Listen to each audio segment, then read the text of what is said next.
салом бинандаҳои азиз, меҳмони имрӯзи мо ҳастанд Ҷунайдулло Худоёров, блогнависи тоҷик ки барои 1 солу 9 моҳ дар зиндон буданд ва бар асоси афв раҳо шуданд ва имрӯз омаданд ба чанд суоли мо посух гӯянд.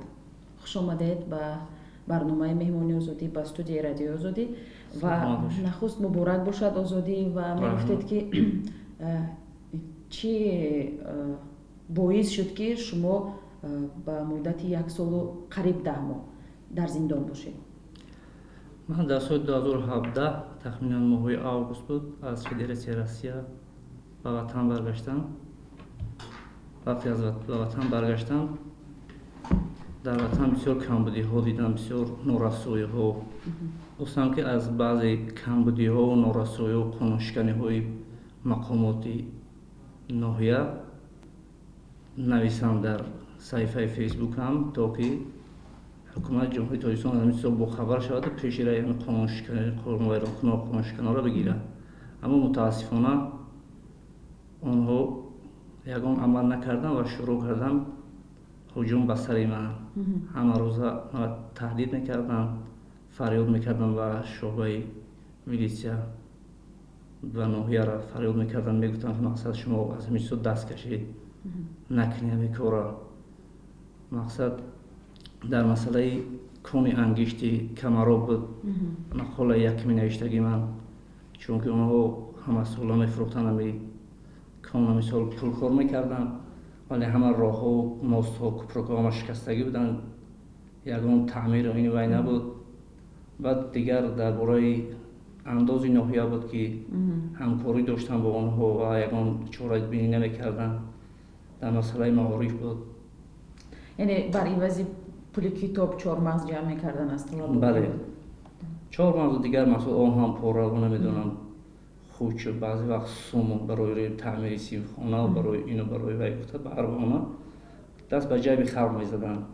ман хостам ин чизоро нависам, то ки мақомоти қудратӣ ва ҳукумати ҷумҳурии Тоҷикистон аз ин чизо бохабар шавад, раи онҳоро гирад, ки кори мо баръакс шуд. шумо бештар ҳар чизе менавистед ба шакли блог буд ва оно дар саҳифаи худатон дар фейсбук нашр мекардед? бале, ҳайи ман баёнот додам ки гӯё ман салафӣ бошам ва ман мардума ба ду гурӯҳ ҷудо карда истодам ва ман таҳқир карда истодам, мусалмонҳо мазҳаби имом Абу Ҳанифа рад мекунам ва ину вай. ҳамаш як гапҳои сохта, гапҳои бофта. як саҳар 22 январи 2018 буд. даъватномаро кардам, ман омадам ба Адела, гуфтанд ки биё душанбе меравем. ман гуфтам сабаб барои чӣ душанбе меравем? гуфтанд ки аз вазорати корҳои дохилӣ ҷумҳурии шумо просиданд ки биёя барои ҳамон чизои навиштагиш суҳбат мекунем. ман гуфтам майда, ман барои чиз ягон ишкол надорам, меравам, гап мезанем, суҳбат мекунем. омадем дар акбар, гап дигар будааст. ҷумлае аз ҳамон навиштаотон дар одноклассник мисол биёред ки кадомаш масалан аз тарафи кумитаи дин масалан ташхис шудааст ва гӯё ин ҳарфҳои экстремистӣ аст? моҳи январи 2015 як гӯш радиозоӣ дар одноклассник хондам нисбати чӣ гуна будан ва чӣ гуна шинохтани равияи салафия. дар оҷо гапҳои навишта шуда буданд ки хай рабт доштан ба равияи салафия. баъд оҷо гуфтарои назариявӣ буд. як нафар онҷо навишта буд ки касое ки риши дароз дорану почӯҳои калта дорану фалон чизҳо, инҳо террористанд, экстремистанд.